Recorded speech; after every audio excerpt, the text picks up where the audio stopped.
All right. Yeah. All right.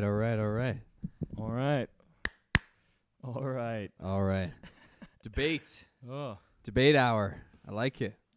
the most nervous I've been for a podcast, I think, I'm in a long super time, nervous since the about first this. one. I don't think I've ever been into So like an you're actual taking off the formal headphones debate. and everything. Oh, yeah. Just For for this this one. part. Just for my opening statement. So free will, folks. I'm Woo! already in my philosopher gear. Howie I've never Mandel. Yeah. Howie Mandel. Sure, where? Ah. No. This way. All right. So All right, we're going to flip a coin. we're going to flip a coin to see who does. So basically, we're going to do opening statements, Yeah. about 5 minutes each, Yeah. and then 50 minutes of like conversation, and then that's it. The question is free will an illusion? Yeah. Is there good reasons to believe that free will is an illusion? I'm just going by with the post we made. Which you made. Are there good reasons to believe? Which we agreed upon before. Specific with my question. Yeah, but you made that. And we agreed. We previously agreed it was reasons. Okay. I'm going to flip a coin. See who starts this. I'm trying to think of what's my most comfortable, because you don't have to have hands. You know? I got you got your hands free right now. I get to talk. That's an advantage. It's an Yeah, advantage. for sure. Oh, all right. You ready? What are you doing? What do you do? I'm The going to flip and on your catch, hand. and then on my Okay. hand. Yeah. Okay. Okay, so wait. Anything else is illegal. So you're going to be heads, I'll be tails? You tell me what I am? Well, no. I'm assuming that's what we'll do. Whatever it lands on, that's who goes. Okay. So you want to be heads or tails? That's what I was saying. You're like, you picked my side. I don't know what I want to be. Okay, what do you want to be? I'm going to use my will to decide that I am tails. Tails. Heads. Okay. Your heads? Yeah. Final answer? Yeah. Final answer. That's a redo. Okay, redo. You got to catch it. No interference. Oh, my God. He's in athletics, ladies and gentlemen. What are you again? Heads. Tails. Oh. Ty goes first. Oh, you want to go first? No, I don't. You go first. Oh, okay. Damn. Well, I surprise want to there. go first. Yeah. I'm ready. Philosopher Ty. All right. Battle of the minds here. Okay. Let's get ready. Let's have a drink of water. Okay. Free will debate, baby. No timer, you think? Or just go for it? I think mine's only like maybe. I'm not going to go more than 5 minutes. Yeah, mine's 6 minutes. Yeah. Okay. 6 minutes. So I'm going to start by talking about consciousness. Ooh. Because we understand, and we both agree, that dualism isn't real. Right. But we don't believe that consciousness is separate from our body in the Cartesian sense. Right. But we both agree that consciousness is real. Yes. So the reasonable scientific and naturalist point of view is not to say, is to try and explain what consciousness is, despite what we thought it was, Right. not being real. Right. So we don't say consciousness is an illusion. No. Right? The free will argument is exactly the same. We should try and create a natural and scientific explanation of free will. What my opponent is doing, ladies and gentlemen, is throwing the baby out with the bathwater.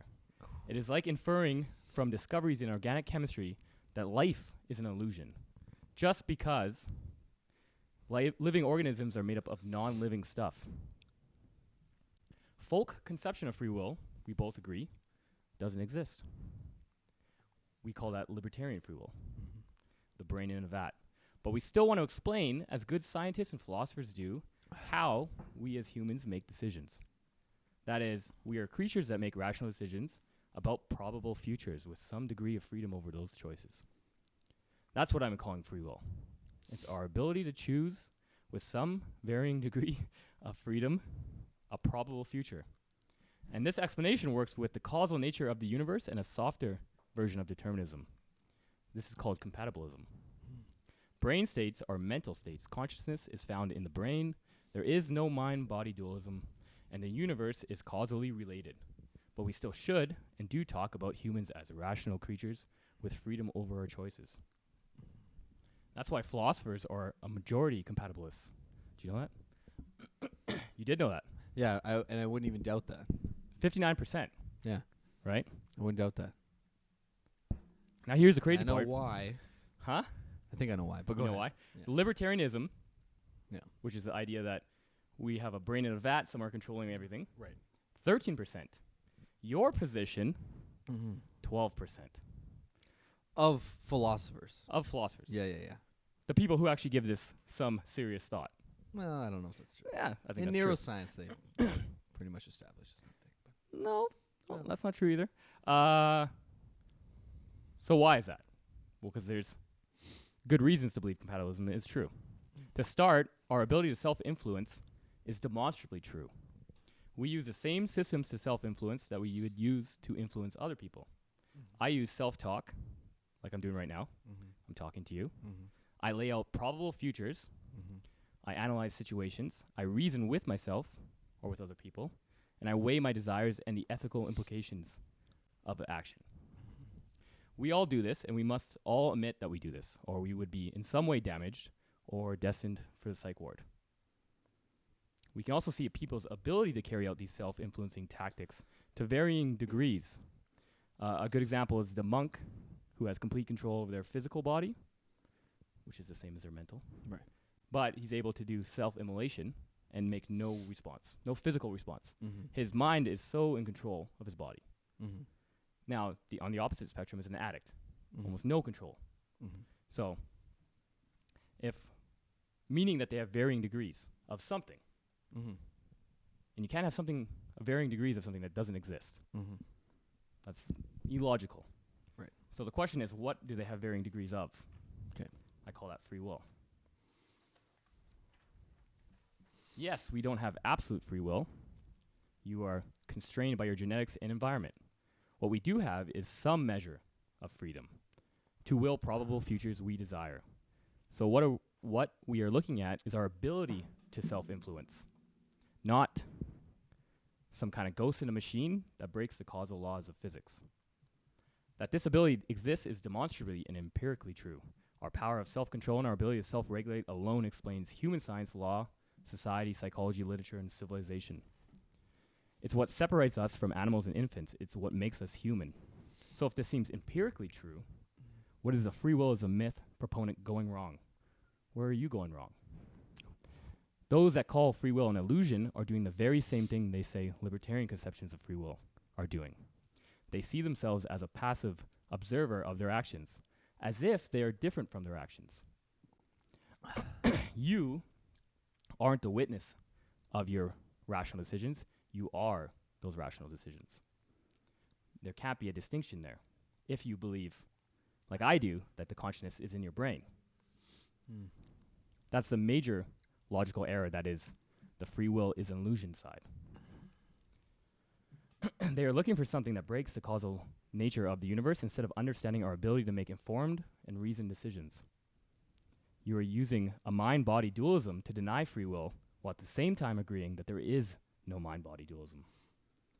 Then denying free will. Since the brain is making the decisions we are conscious of, and we are that brain, it follows that we are making the decisions we are conscious of. Your consciousness isn't the you that is observing, it is just a state of awareness of you. It is it is an extremely useful part of you, but it's not the whole thing.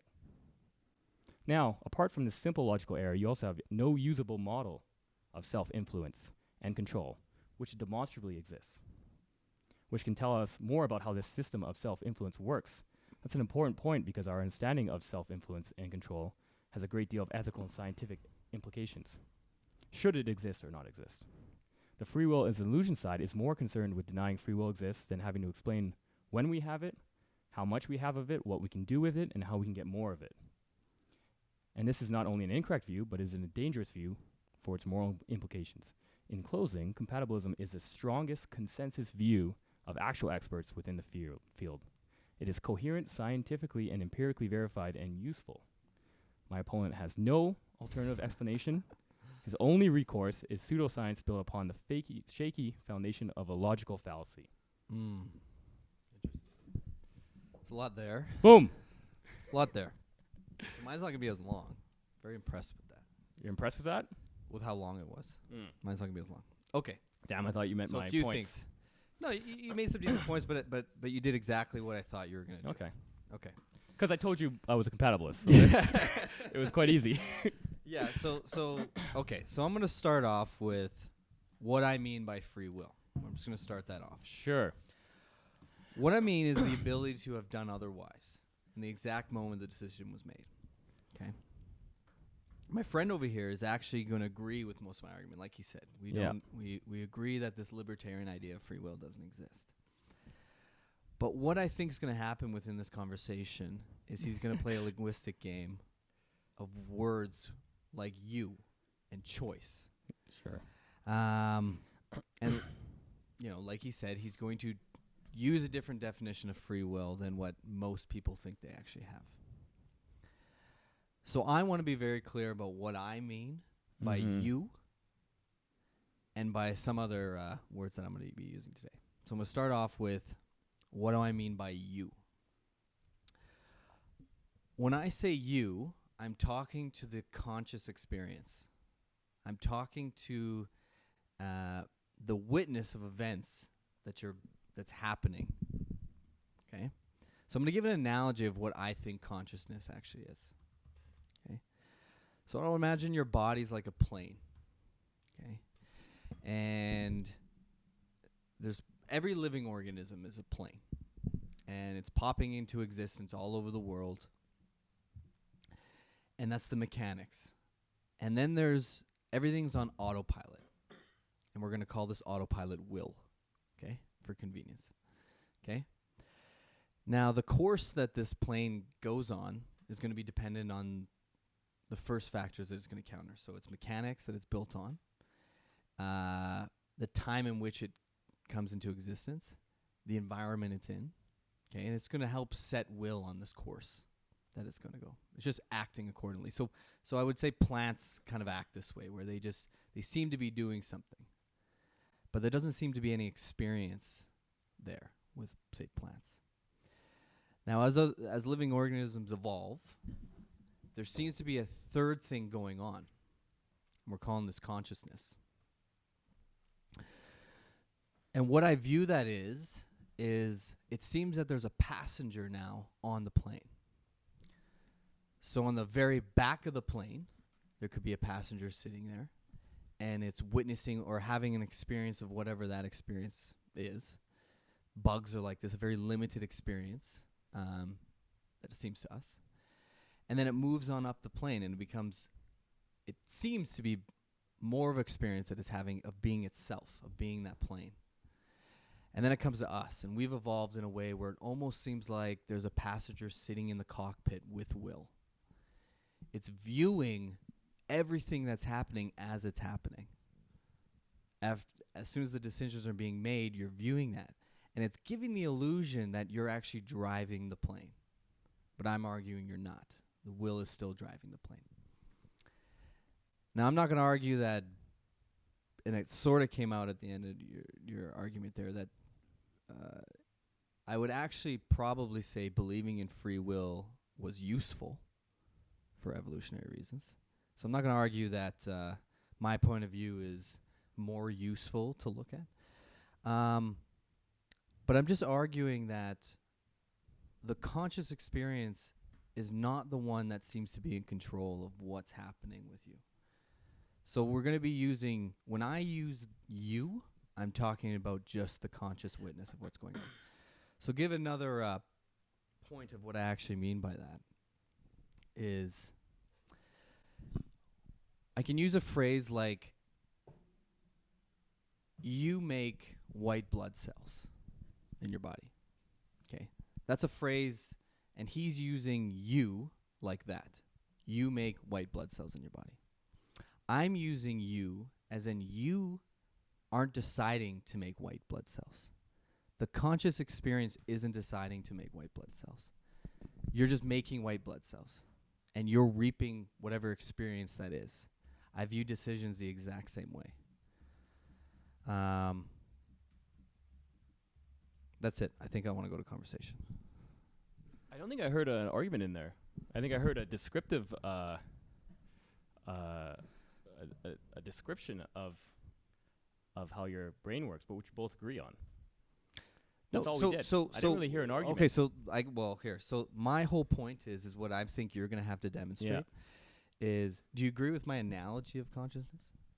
Well, no, I don't agree with the white blood cells part. No. The plane. I would Mm-hmm. in some sense, but it's interesting to use a plane because that is driven by a person. The point is that it's I'm putting it on autopilot. Right, but you're separating the parts of a person. Sure. Which is which I said is your logical fallacy. It's not though. It's like I'm gonna borrow something that religious people say. I know it's a very theological argument, in my opinion. No, it's actually not. It's quite simple. The idea is you're borrowing a theological argument to explain. Well, I away was going to use an egg. No. But I'm saying that's what your side does. No, I don't think so at all.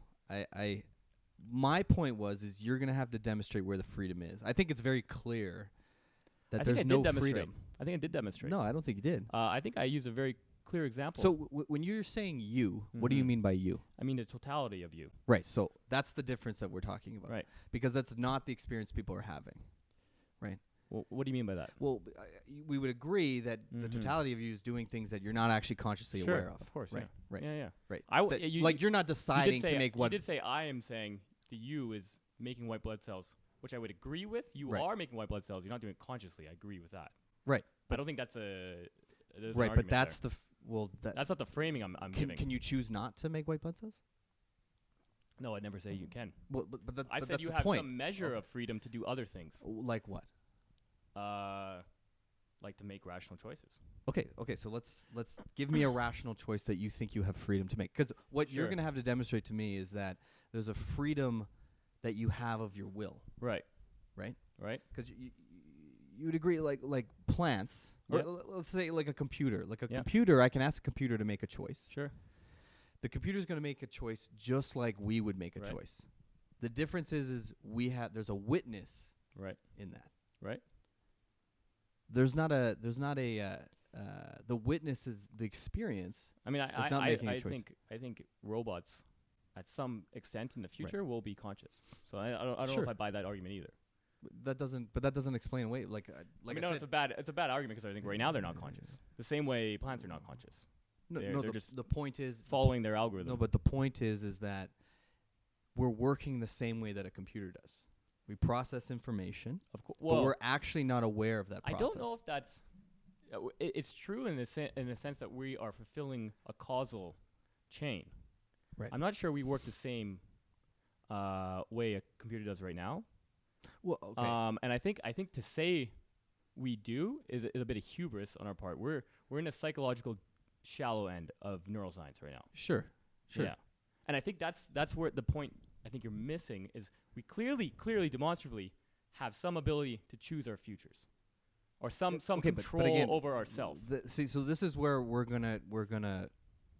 probably gonna get lock horns. Is when you keep saying you. Right. So when you say you, are you talking about the conscious being? I'm talking about the totality of you. Yeah, see, this is where we're gonna get. No, that includes the conscious being. But there is no mind-body separation there. No, there's not. But the experience is not the part that's making the decision. There's a background force that's making the decision for you, and that's the same as thought.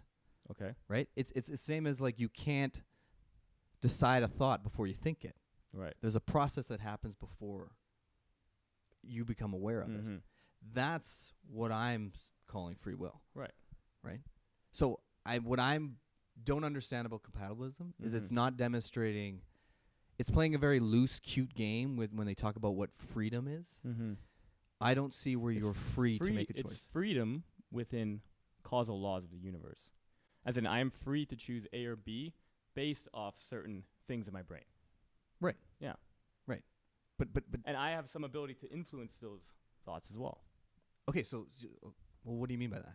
Like with self-control. Okay, but I have two brains. We've agreed upon this. There's two brains. Okay. One that is analyzing the stuff that come up that is impulsive, and then deciding on those things. Right. Yeah. But you're not consciously aware of either of those.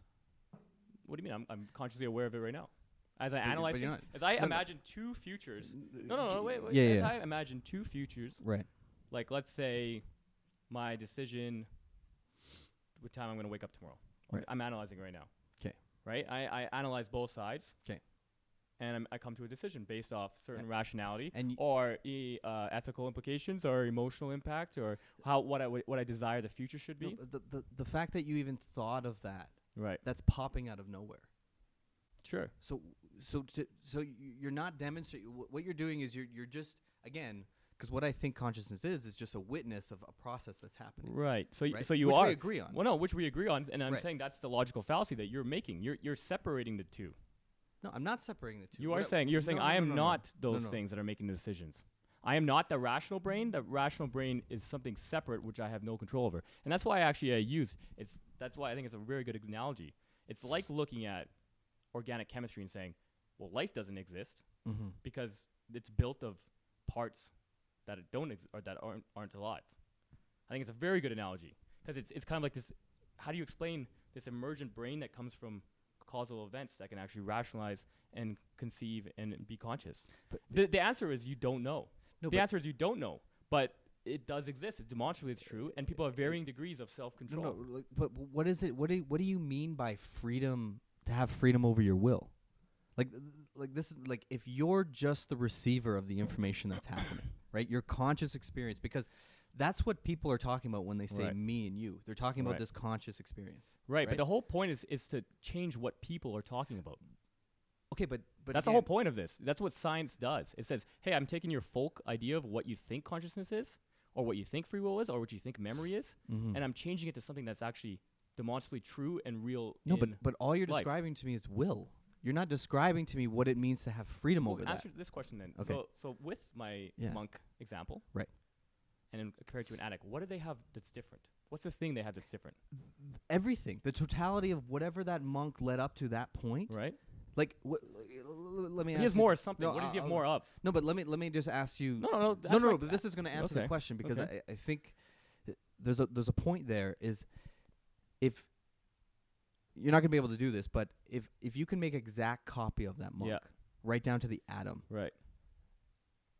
say if like you just copied it, Yeah. that the same monk would be able to do the exact same thing, Sure. right? Sure. Because I think- there's no separation in. I think Sean Carroll answered that question with that. That's because I think Sam Harris asked Sean Carroll, Right. if you were Saddam Hussein with every single cell the exact same, Yeah. would you be the same person? And he was like, that sentence literally makes no sense. No, but the point of it is that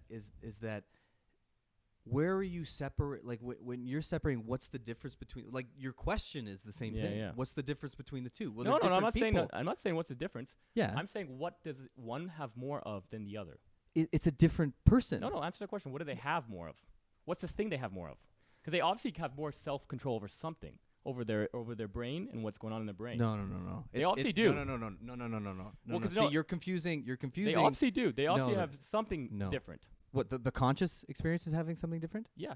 No. They have some power No. over. So say No. there's for the monk. Right. There's probable futures that he desires. Right. Okay. So pause on that. Desires. Mhm. Okay. So what does it mean to desire something? Are you saying you can choose your desire? Of course. Of How? course. I do it all the time. No, you don't. I do. What desire do you choose? Well, because there's a variety of desires I have.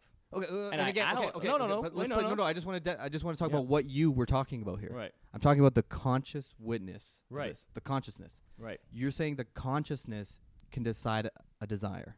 Yeah. Okay, give me one. Like I said, there's multiple desires you have at one time. You analyze them with a lot of different facts. Okay. Some you're in control of. Some Give you're me not. one. Give me one that you're in control of. Your rationality. The- The ethical gi- implications. Okay, give me an example. Give me like a hardline Sure, example we sure. can talk about. Yeah. So I can reason out the positives and minuses of something. Right. I can consider the ethical implications. 'Kay. So and just give me an example though, like Of of what? something specific, like something you have to rationalize, just so we can like hardline it here. Like a Like not a general. Like give me an actual example of a desire you have that you think you consciously have control over. right. Okay, say I can feel I'm thirsty right now, and I can decide when I want to drink. Okay, so that moment that you decide you want to drink. Right. 'Kay. I can feel it, No, and no, then no, I can no. go no. I don't want to drink because I Okay, can okay, control. okay, that's fine. Okay, let's to take that example. Let's just take that example. Okay, the moment that you say no, why did you want to say no in that moment? Because I'll have some rationalization why. No, you're just looking back. Right. right? Like the moment that you Right. want to do something, see, it's just appearing. You know what I for think? You know what I think the basis of your argument is? What's It's that? very interesting. There's a very Mhm. interesting paradox. And I'm going to drink now. I'm going to rationally drink because I'm thirsty. But there's a very interesting paradox, and Yeah. the paradox of free will. Right. Because I obviously understand your entire point. Right. That I'm going to causally look back at everything, Everything. and everything's going to seem like Yeah, I have no choice in it. But then no, it's not even that. It's you're causally looking back and you're saying, no, that's the rationality that I decided. no, It's not. because I'm rationalizing it before I take the drink. No, but the point is you I'm doing don't it know prior why to the that drink. influenced you to say no or yes. Right. You have no idea where that's coming from. But you would. But I can rationalize it why I'm going to do it before I do it. No, you couldn't. No, you couldn't. Yeah, again. No, you couldn't. Anyway, let's Okay. we're getting off topic here. yeah. 'Cause Sure, yes, sure, it's the sure. same argument. Same argument. Right, I right, understand the right. argument. Okay. You understand the argument. Yeah. But there's a lot of logical paradoxes in the world, just in general. There are. Sure. Yeah. And I think what's happening here is we have a logical paradox of cause and effect Mm-hmm. that is in contrast or in conflict Right. with what we demonstrably know that we're analyzing something and then making a decision. Right. And so it seems like, free will and determinism have some conflict with each other. But they do seem true. In my opinion, obviously. Mm-hmm. They seem true at the same time. Right. So there's this very famous Zeno paradox. 'Kay. Have you heard of it? No. He's got two of them. But I'll give you both because they're both interesting. Sure. But they both show that when you think logically about something Right. that seems to be true in the world, Right. you get into this weird conflict. Right. So Zeno's paradox is if you shoot an arrow Mm-hmm. at a certain target, Right. let's say it's 1,000 meters away. Right. To get 1,000 meters away, you have to go 500 meters first, right? Okay. So I've heard this before. Yeah. Right. Yeah. So to get there, you have to go 1,000. You have to go 500 meters. Right. And then you have to go half that, Mm-hmm. and then you have to go half that Right. for infinity. Mm-hmm. So there's and each of those have some size. Mm-hmm. So it seems to be that you have to travel an infinite amount of distances to get anywhere, Mm-hmm. which seems like a logical paradox because clearly you shoot an arrow and it hits the wall. Right. Right. Right. So how do you reconcile those two things? Well, we're just using some kind of weird logic that seems to dispel what we know to be true. Well, no, we're not. Like to say that free will is an illusion. Mm-hmm. You're. Do you understand my point though? No, I know, but like I still think there's this game that you're playing where you jump in between what you mean by you each moment, Mm-hmm. and because I'm very clear what I mean Mm-hmm. about the you Mm-hmm. and what I think the illusion is, Right. which we essentially agree on. You're just trying to redefine what it means to be free. Yeah, you're looking for something that breaks the laws of physics to explain free will. And No, I'm I'm recognizing that No, I'm not. just trying to all I'm trying to do is explain how humans make decisions. And so once you get past this does it free will exist or not question, Right. you can start to analyze, which science should, Mhm. how do humans make decisions and how do they look at futures and decide upon one? And how do you improve that capacity to make it stronger and better? Yeah. Which is what the monk does.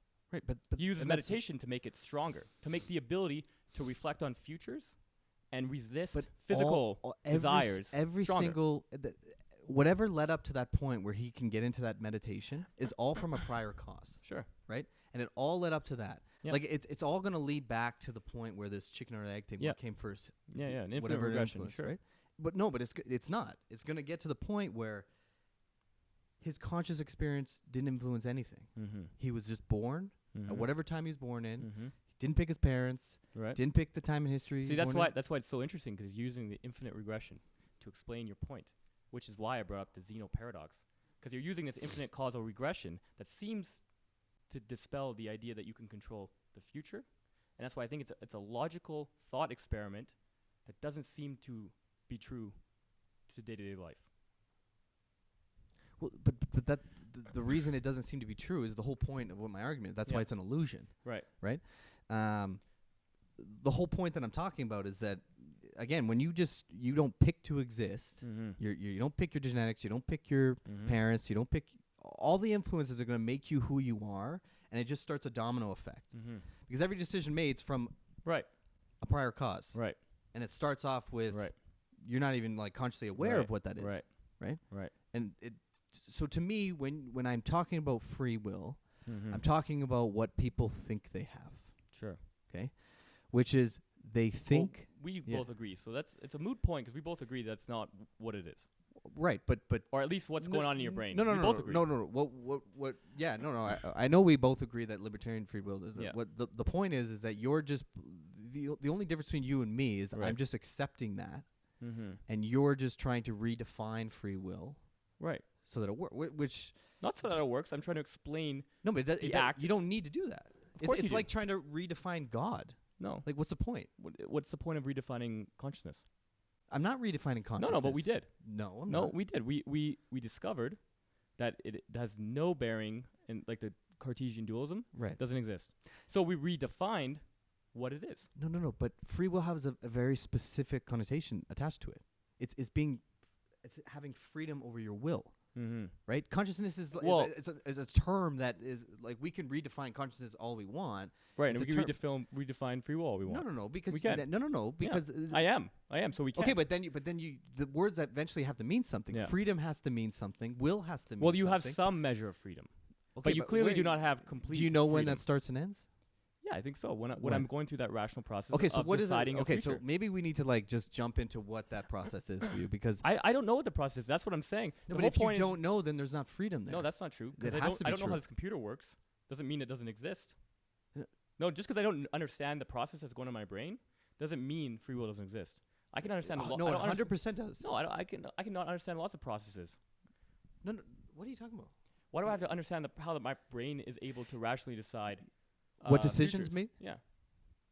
No. I'm able. No, I'm able, because that's the point. No. I'm able to explain why I made rational decisions. No, but that's the point. No. You can rationalize after and look at a prior cause. Right. I'm saying the moment it's made, you're not accounting for why you made it.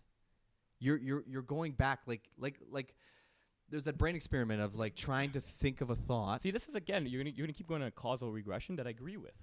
Yeah, but that's the point. So, that so you're just gonna go back to stuff I agree with. but then you're just redefining free. What does freedom mean? It means self-determination.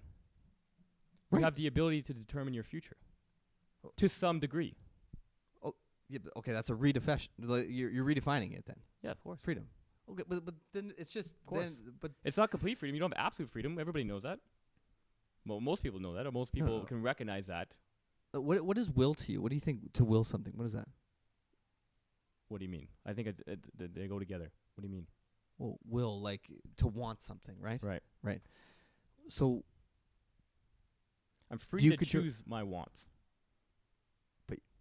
okay, so what you say? So again, like you say that. Well, because I'll give You- you. okay. There's multiple wants going on in my brain at Okay. one time, and I'm Right, free right. to choose one based off a Let's variety of do it. different Let's reasons. do an experiment, right? Sure. So let's picking a color. Yeah. We'll go with that one. So okay, so pick a color.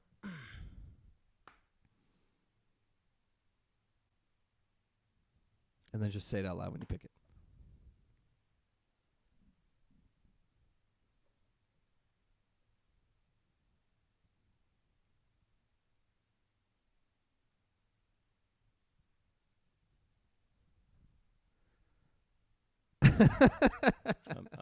I'm rationalizing which color to pick. Okay, that's fine. You can take as much time as you want. Like my point will be the same. Yeah. Yeah. Well, your point is you're gonna go. Okay, why'd you decide on that? Why'd you decide on that? Well, Why'd but you decide on that's that? Why'd the you decide point. on Yeah, that? but that's the point. Right. Is that there's a process that eventually. Right. But no. again, but hold on. we're gonna go Hold keep going back. No. that- But I have to make this point real quick because it's gonna get to the point where it's coming out of some darkness, right? Which we Sure. agree on. Sure. Right? But there's But the freedom that we're talking about, like to Right. say that you have freedom right. in that. It's going to be the same. I agree, but it's going to be the same thing when you go. Where does consciousness come from? Because if you go back at one point, there's no consciousness. It's the exact same thing. That's not the same thing. How is it not the same? Because it's called emergent properties, where there's layers of things, and it's hard to look at one layer. No. That's not the same thing. Wait. It's hard to look at one layer and then say, because I see this layer doesn't exist. So a very good example is, okay, so when you think of chairs, Mm-hmm. well, what are they? Well, they're just properties of wood, Right. right? Right. In some shape, Right. right? And that's the Platonic idea of chair, Right. right? So does chairs not exist? Well, no, they do exist. I can see them. It doesn't mean they don't exist because I look at a property of chair, and that's not chair. So it's these emergent levels. No, Yeah, so that's a that's bad why- analogy. That's a really bad analogy. So to say consciousness because we don't know where it starts means it doesn't exist. That's not what I'm That's saying. literally what you said. Because No. at some regress, you're going to have darkness, so you're not going to have will at some point. Exactly what you said. No. Same thing. No, If you no, go it's back not the far same enough, thing. you won't have will. The point that of going back far enough Yeah. is because there isn't freedom there. That's what we're arguing. Right, here. and if you go back I'm far not enough in consciousness, there is no more consciousness. That's the Yeah, point. No, if you but- if no, you no, no, break but- your but- brain but states Ian, down, you're- if you you're- break your brain you're- states you're down, talking at two different levels here. I'm not No, I'm saying. saying- No. I'm not saying. I'm saying you're talking two different levels. No, I'm not. No, As I'm in not. you're talking about what are the causal No. states of your you're brain. literally and I'm making my point here. I think you're making my point. You don't realize, or we're talking past one another about something. Mhm. I'm saying that you go back far enough. Mhm. It's gonna the process that we agree in, Sure. where the decision's made, is coming out of we're not consciously aware Sure. of, right? Sure. I'm saying that, Mhm. that means you don't actually have the freedom you think you have. So you just restated what I clearly heard you No, say. no, but it's not. It's not, and I'm not Should sure I say why it you're again? gonna- If you go back in consciousness and break consciousness down into its layers, you won't have consciousness anymore. So does consciousness not exist? It's the exact same thought No. experiment. Oh man, I don't know how you're It's- I don't know it's the how you're exact going. same It's not thought the same experiment. thing. No, it's not the same thing. Is that sometimes parts No, or- because or no, the whole is no, greater than the parts? let me. I'm gonna explain it like this. it's called a category error. Okay, again, you're like mixing something up. I'm not there. There is a part where consciousness doesn't exist Yep. and consciousness exists Right. here, right? Right. What I'm saying is free will doesn't exist here and it doesn't exist here. Mhm. That's not like you're mixing something up here, and I'm not Right. sure. I mean, and I'm saying it does exist here. That's really the difference of our argument. Yeah, but you keep saying I was saying the same thing about consciousness. I'm like, no, I'm not. Mm. Consciousness exists. Right. Consciousness doesn't exist. No, but you went back. Free will doesn't 'cause- exist. No, because free will doesn't exist. you're saying it, but I'm saying I'm rationalizing decision, so that's Right. my free will.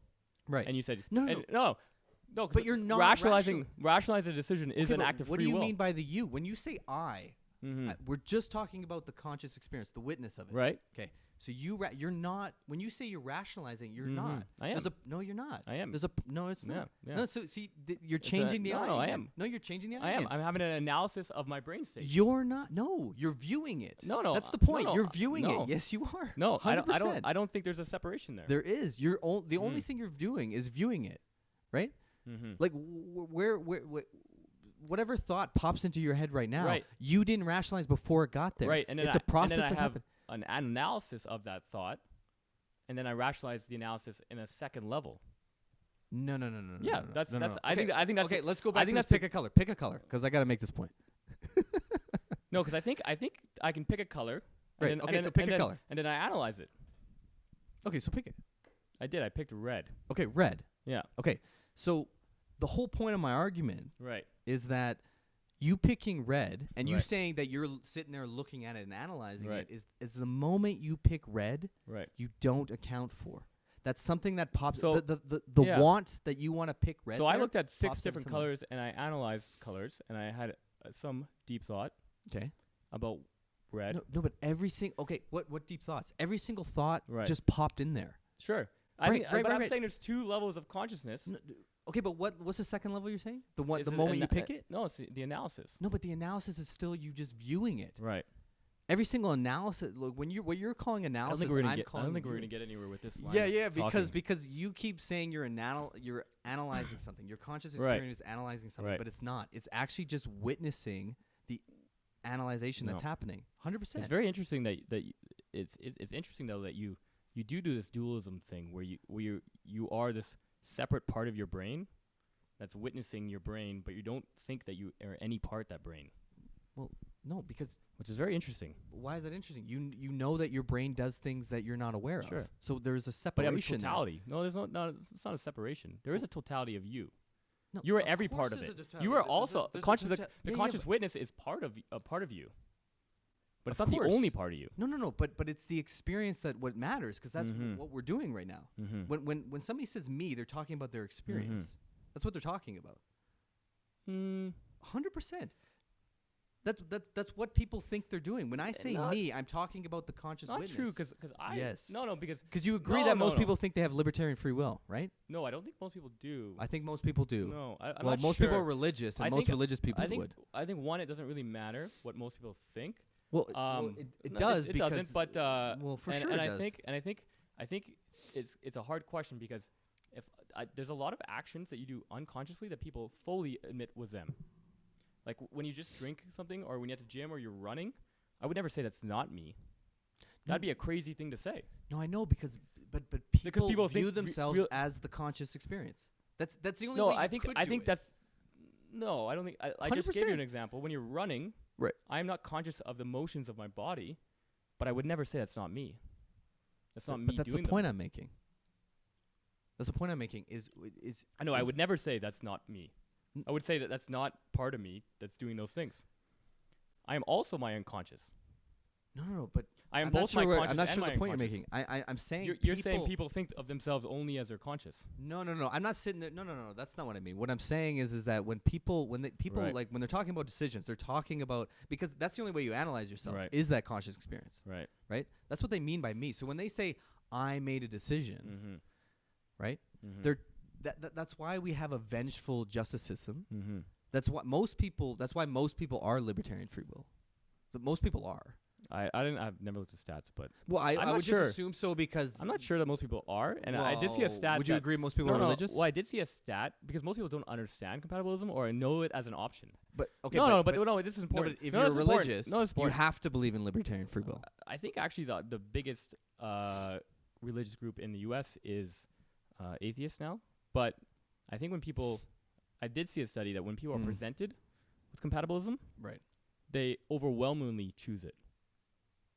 Right, that's fine because what compatibilism does is just redefines things so it feels like you still have freedom. It does not redefine things so you feel like it has freedom. It tries to describe a phenomenon that we do every day, which is self-determination and choice. No, but it honestly, every time you talk about it, it just sounds like you're talking about will to me, because it's like like I said, if we did this with God, right, the point is that God means something, right.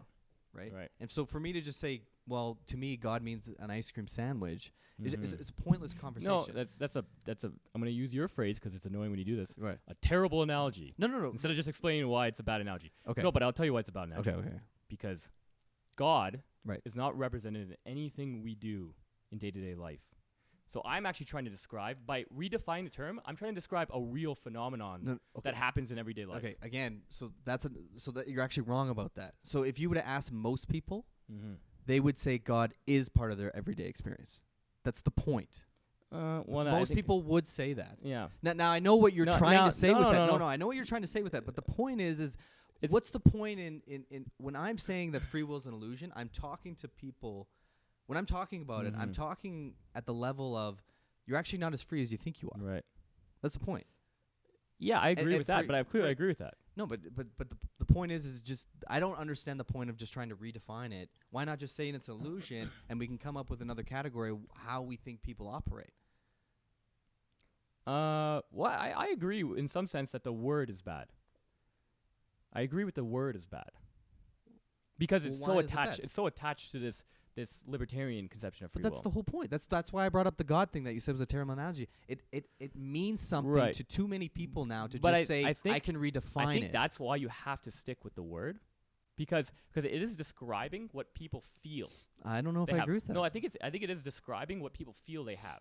Right. It is describing what people think they're doing when they are making decisions. So that's why you kind of have to stick with the word.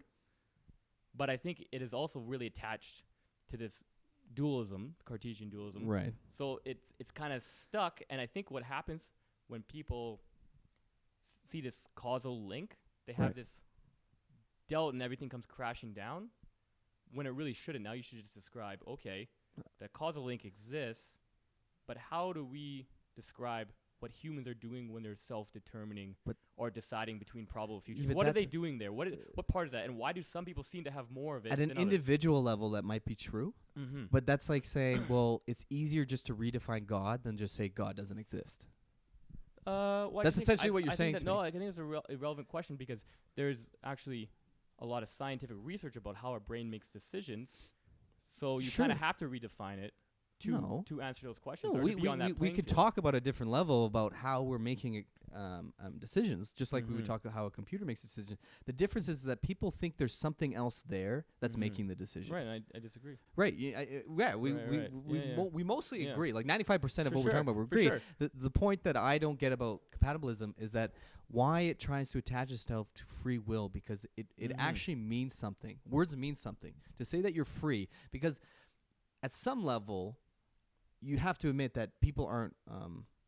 Well, I guess we're gonna have to talk about culpable. What we mean by culpable, and responsibility and pride of what they've actually accomplished, which I, at some level people aren't culpable, which we agree with. What do you mean? What do you mean by someone? Right, you mean like no? But what do you mean by like? Do you mean like someone who's insane is not culpable? Not even that. I like at some level, Hitler's conscious witness is not at fault for him being Hitler. Is the point, right? Like I said, like the example that you think Sean Carroll destroyed Sam Harris on is the point of what he was trying to say is that I can't look at myself and say I should just feel lucky I'm not him, because if I was the exact point of him down to the atom, right, I would have made the same decisions he did. Yeah, you would have, but I think Sean Carroll had a good point where that literally doesn't make sense, because it's kind of like the what is it like to be a bat? Well, you can only look at it from your point of view of being that bat. You can't actually experience ever what it's like to be that bat. You would be the bat. Right, you would be the bat, but what Sean Carroll was trying to avoid, what I felt like he was trying to avoid was the fact that to say somebody's culpable or responsible for something is saying that you could have done differently. That's the point of it. No, I think what the point is that they're a rational actor and they understand the ethical implications of either side, and they understand the results or the consequences of what they're going to do, and they, despite that, still choose to do it. Okay, but again, we're gonna get bagged down on what we're saying by choice and stuff like that. And I think I explained it by what I said prior. They looked at the ethical implications and they knew the consequences. Because they still chose to do it. I'm not disagreeing. Like, I want to make something clear. I'm not disagreeing that something should be done with Hitler. Yeah. Right. Like, if a car is broken on the road, it shouldn't be on the road. Right? Yeah. But the point is he really culpable and responsible for being who he is? Yes. And yeah, but again, I think we're using that differently. Yeah. We're using that word differently again, culpable and responsible. Right. It's I shouldn't feel pride for not being him. Yeah, is the point. Right. And that's why I think talking about free will is an illusion, because it makes people more empathetic rather than looking at people as having conscious choices that we agree people aren't having. Do we agree on that people aren't making conscious choices? No, I think it's a conscious choice. So you think that? Point, I think the whole point is. There is a contention that we disagree on. I think there's a variety of things that are affecting people's choices, but it is a conscious choice. A lot of things people do. Now, I think when it's not a conscious choice, I think that's when you get into the insanity. They have no ability to monitor their own. I think that's the actual technical definition of insanity. They have no ability to monitor and understand the consequences or ethical implications of what they're doing. But I'm still arguing that. Take you for example. You're fine. Every choice you're making is still coming from some kind of darkness. Yeah. Right. Yep. Right. So it's not the choice. The actual choice being made is not a choice. Causal act, I think, would come from some kind of darkness. Yeah. Yeah. So it's not a conscious decision. Yeah. No. But you don't think it's a problem. But the point is that the consciousness is just receiving the information. I think that the same way that I explained that life comes from non-living particles. Right. And at some level, the totality of the system becomes conscious. Sure. Which is one I can't explain. For sure. So like there's some weird experience. What you're trying to do is you're trying to get me explain that system, and I can't. But I don't think it's a problem. No. I'm not asking you to explain it. No, but I think you literally asked me to explain what's going on in my brain. No. What I asked you was, you're admitting that the decision's actually being made at some dark level that we're not consciously aware of. Yeah, and I think I'm consciously aware of the totality of my decisions, but I'm not aware of the individual. The same way I'm not aware of like the the cells in my body and how it's making my body work. Right. Yeah. No, but okay, so you made a statement that you can make a conscious decision. Yeah. And then admit that the decision's actually made somewhere you're not conscious of. Yeah. You're just so that literally goes in paradox with each other. I know, and I had a good analogy that how at some point I don't think that was a consciousness good analogy. emerges from non-consciousness, Sure. and I don't know how that works.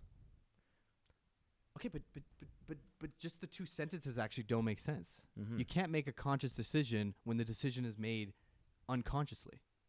I that's think essentially I what you can, said. and I do. But It's not that the decision. No, so I'm going to refine that. It's not that the decision itself is unconscious. It's that it originates from an unconscious action. That's Or literally the unconscious same process. thing. Unconscious but process. that's literally the same thing. No, I don't think it's literally the same Yeah, thing. it is. I Just give you no, because no. I can see the road ahead of me No, doesn't I'm going mean to keep going using this on it. analogy. It's not the same thing because the source or like the individual particles or the individual processes in my brain Yeah. are in some sense unconscious, but the emergent property of my mental states is conscious. And I don't know how it makes that leap. I don't understand the neuroscience. Sure. It's quite amazing. It I would is. say. Like consciousness is one of the most And I think free will is the exact same. At some point, I can't explain the individual brain state that's going on, but the totality, the emergent property or the emergent system of my brain, I'm conscious of my decisions. No, just because you can see what I'm hearing is you're witnessing the process. That's exactly what you're saying. No, I'm witnessing. Because the process starts at an unconscious area, Sure. right? And basically what I think you're saying is that it's starting at an unconscious area and it's moving its way up in these layers and eventually it gets to the point where you're seeing it. Yeah. But the choice isn't being made.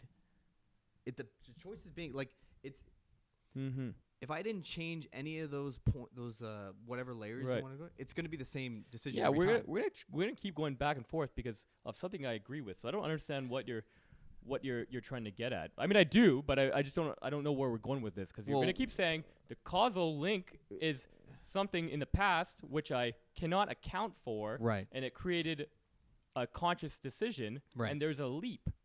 Right? There's a causal leap. No. But okay, well that's my right. Our disagreement is that literally doesn't make sense to say that the decision's being made unconsciously, and I'm that saying I'm consciously making the decision. No. I'm saying I agree with you that the individual brain states, when Right. you really dial down to the smallest little degree, right?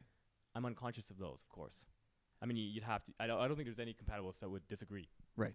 Oh no, you for have sure. to be. Yeah, you have to be. Right? Because it's coming from a brain that Right, I don't right. know exactly Sure. how it works or Sure. what the small. But at some point, I am conscious of the totality or the brain or like the rationality that I have for a decision. But not in the moment.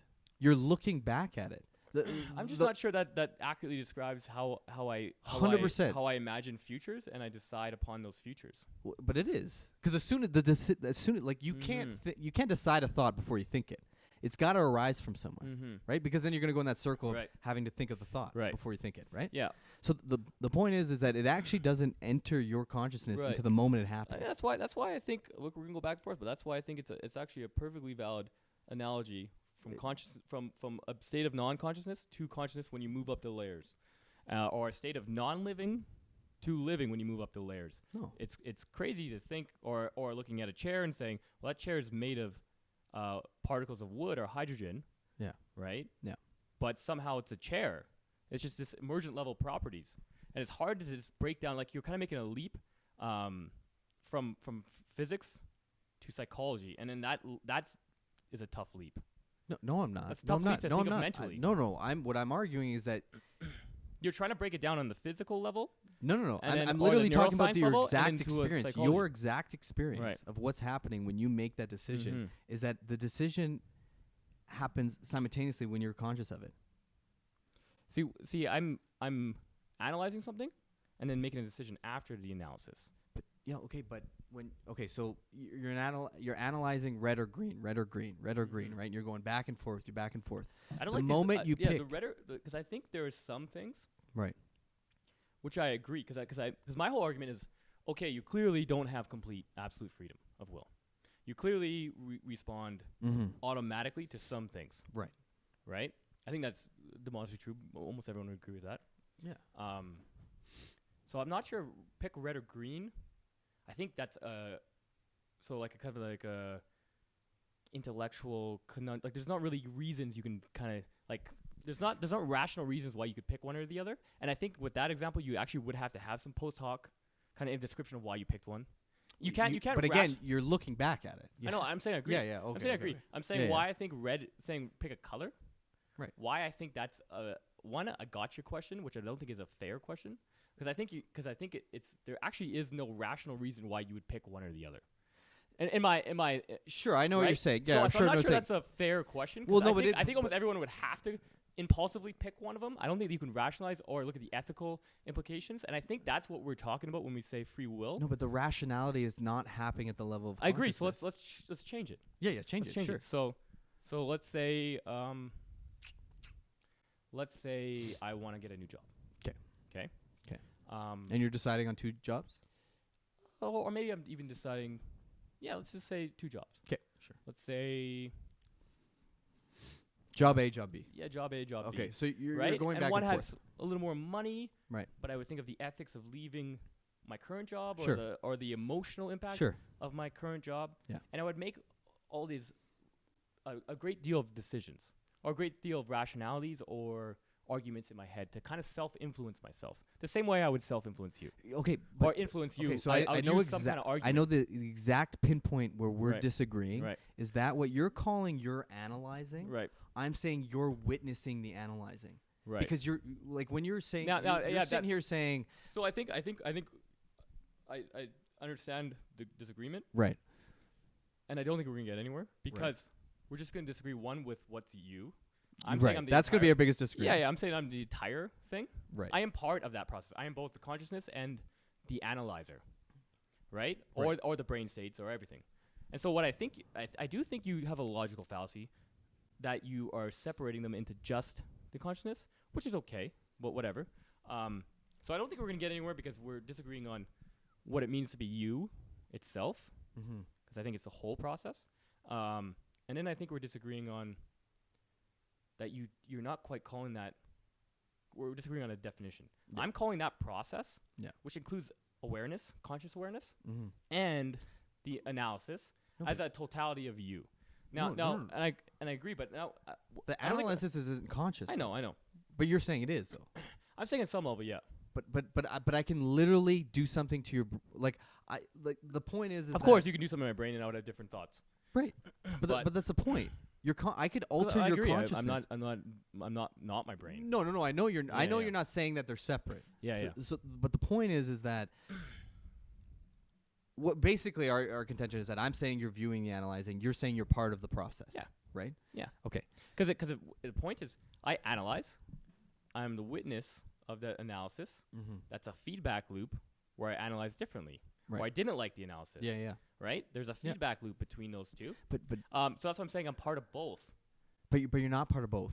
I am part of both. No, you're not because that feedback, okay. As soon as so this is why. Remember when I originally said the consciousness implies free will? Because there's a feedback loop of I don't like that analysis. Let's change it. And it just goes back and forth. No, but because you're part of both. No, you're not. Because the point that I'm making is that loop that goes back and says I don't like this. You're not actually accounting for. You can look at the process that's happening that's telling you why it doesn't like it, but you're not consciously saying like. I think what we're gonna have to do is leave it up to the viewers here. Because we're just gonna argue the same thing, but no, because we're not gonna make any progress. I don't think. Okay, so no, but I want to have some other interesting things which may help us. Okay, sure. I think they're interesting. I do have some questions too. Yeah, we can do questions as well. Sure. But I do have some interesting points because you said you didn't look at the science. Right. So there's this guy named Benjamin Leibniz. Okay, sure. And this is going to be not either of our sides. Okay. This which is interesting. Sure. We're going to do some interesting science. Yeah.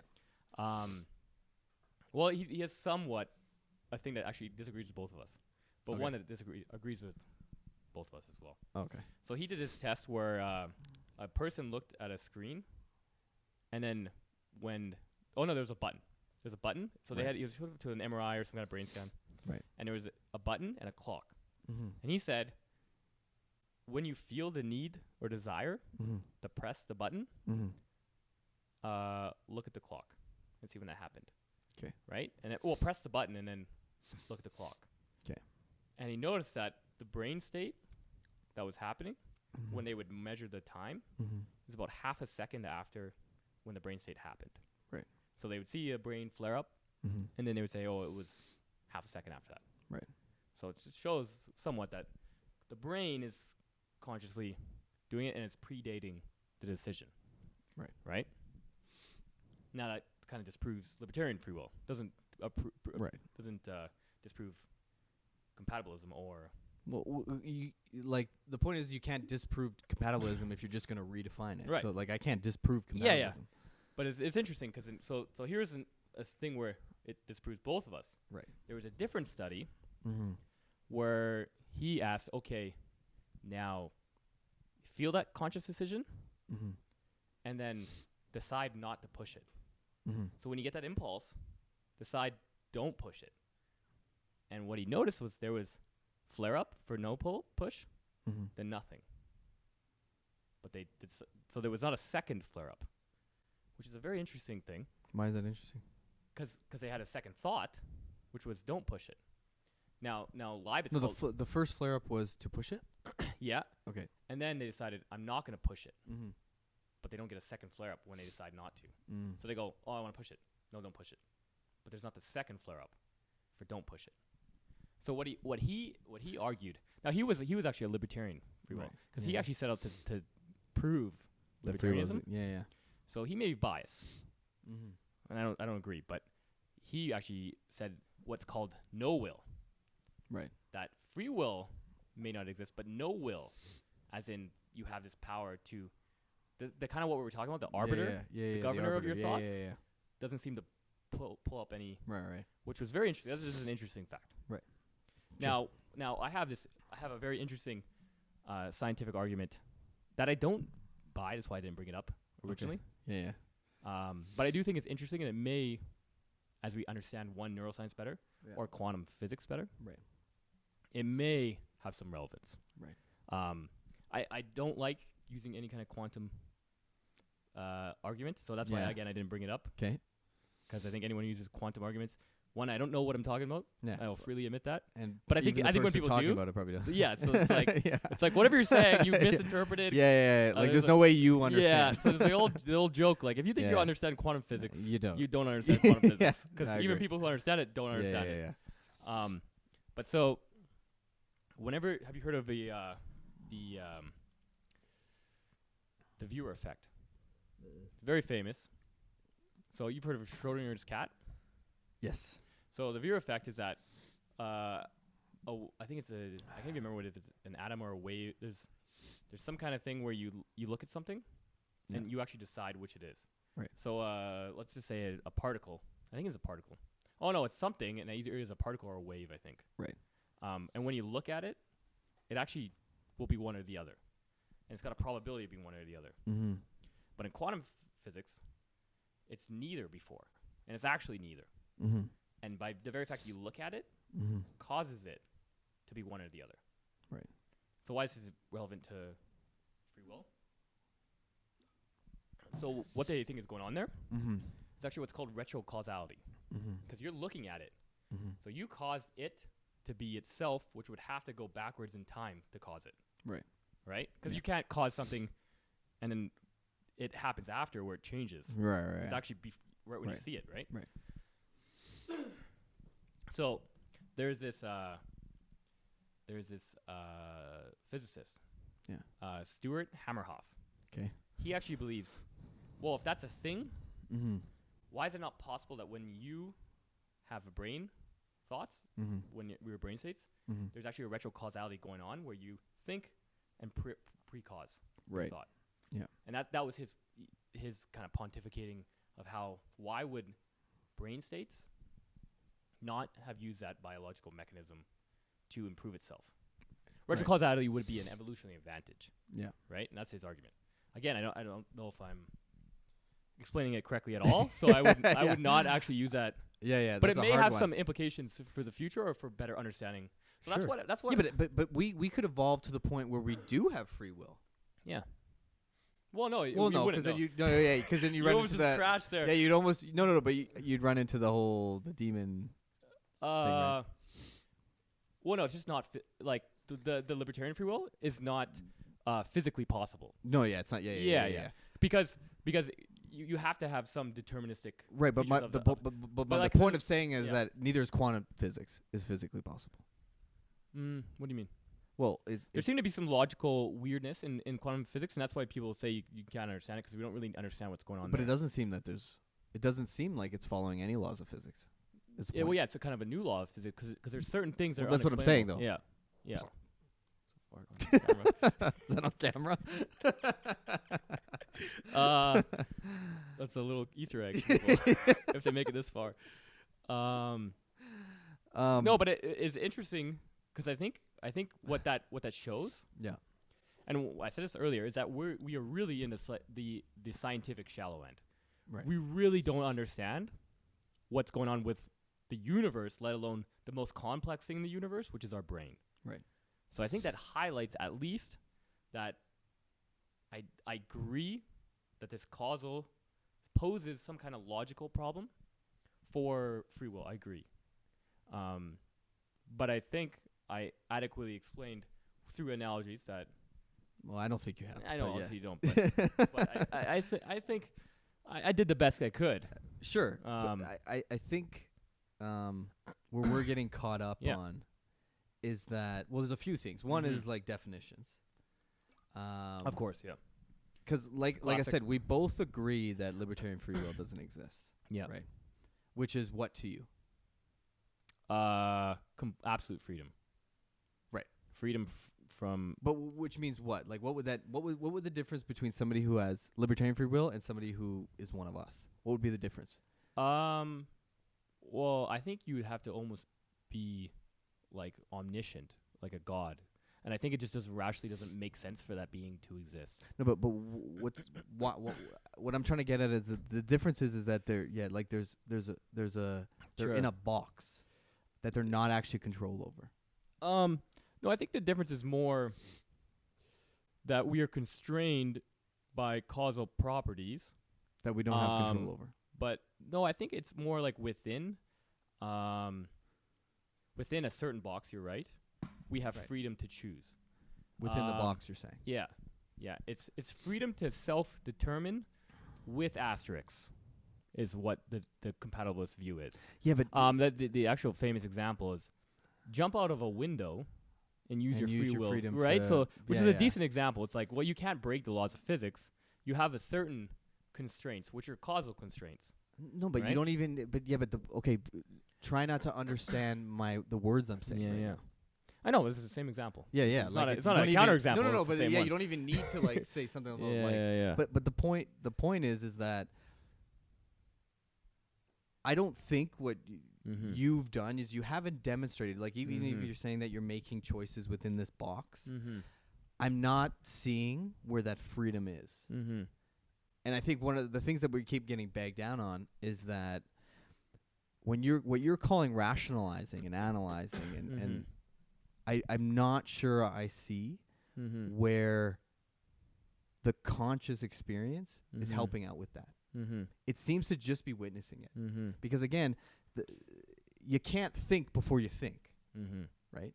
You can't decide a thought before you think it, right? It's just popping from somewhere. It is kind of the beauty of having what I would call two brains, the governor and the which you call the consciousness, right, and the I think it's more of like a lizard brain, an impulsive brain who just feeds you. The kind of thing. Well, think of a color. Well, colors just gonna pop in your head, and you have no control over that portion. But I think that kind of is the beauty. You can think before you think by having two systems. Here's a thought. Well, then you just thought a thought. Then you're aware of the thought. That's thinking before thinking. No. Yeah. No. By having two. No. But the fact that you thought about the thought, Right. that moment that you do that, that Mhm. pops out of nowhere. Mm-hmm. Do you know what I'm saying? Say it again. So like what you're saying is like when a thought pops in there. Yeah. Right. Yep. Now you're looking at the thought. Yep. Right. Mm-hmm. The fact that you're looking at the thought, that's Mhm. a thought that Mhm. pops out of nowhere. Mm-hmm. You're just doing the same thing. Sure. It's still just arising from a place Yeah. that you're not consciously aware of. Well, I think I'm right up processing- until you make I'm that decision. processing No, but the process, the fact that processing. you even process is a thought that you're having that's coming. Yeah, from we're gonna nowhere. go in circles, and then I'm gonna again understand that it's a causal chain. Right, but what I don't understand Mm-hmm. when you agree with that point is where the freedom is. And every Right. time I say that, you keep saying, well, we don't have absolute freedom, but there's freedom in the rationalizing. Mm-hmm. But then agree with me that I think it's going in this loop. Yeah, I think we're kind of, you keep looking back, I think past at which is what the problem is. We're looking like for a causal link or some kind of break in the causal, like the laws of physics is what you're looking for. You're looking for some kind of something that doesn't fit the laws of physics, right? That's what essentially you're doing. You're saying, well, where's the freedom? Because there's a causal link, so I don't see the freedom, which I agree with. Yeah. But I'm looking future. I'm saying I'm analyzing information about the future, and I think that's where we're getting lost.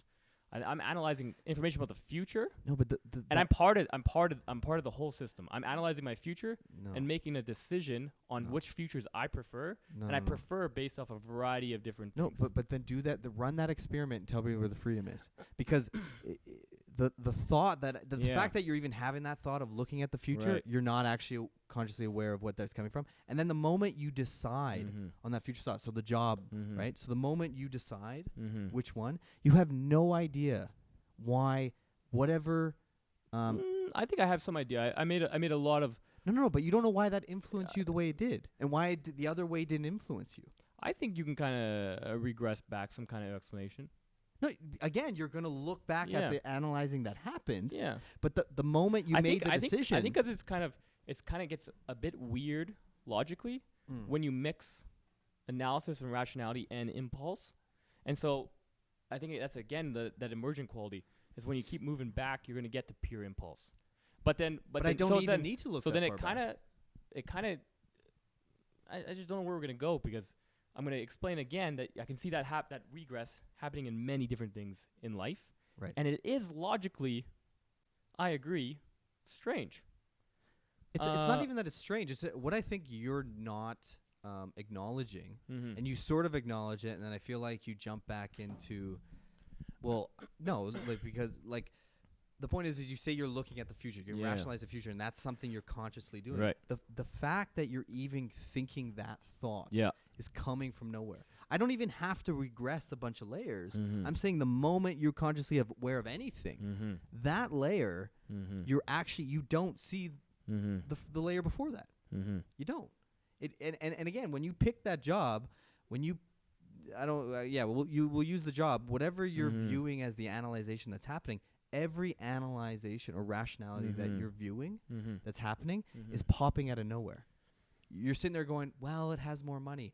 That thought, you didn't Mhm. decide it before it got there. Mhm. It popped there and told you that. And then the moment, you decide this job, Mm-hmm. I just have to go back one layer and ask, okay, so why did that influence you and the other ones didn't? Mm-hmm. And all you're going to do is you're going to look, and again, you don't want to go back in the circle, but all you're going to do is go back to the analyzation that you actually wasn't part of, Mm-hmm. because it just pops into your head Mhm. at every single moment. There's no, I don't have to go back too Mhm. far. I just have to go back one. Mm-hmm. And so I'm not sure where what you're calling freedom is just what it sounds like to me. What you're calling freedom is the fact that you can see it happening. What do you mean? No, Because no, I'm calling freedom the whole system. The freedom to choose. no, but okay. Does a computer have I- freedom? I think I answered this. That I don't think now, but I think when they have awareness, I think yeah. I think they will. Okay, well, okay, you would because you're a compatibilist, Yeah, so I yeah. guess you would. But Because I don't think there's anything no, different. but the Yeah. point is, right now you would say the computer doesn't. No. Right. The difference between you and me is what I'm saying is that even when that becomes consciously aware, Mm-hmm. all it's doing is viewing the analyzation that's Mhm. happening. That's Mhm. the only difference that's happening. Mm-hmm. And that's why I use that. I do think you have to contend with the error that you are being a dualist. I'm not being a dualist. And that you are. How am I being a dualist? Because you're separating your conscious I'm literally awareness saying they're from attached. yourself. No, I'm not. No, I'm Mhm. not. No. What I'm doing is I'm contending to people who do separate it, Mm-hmm.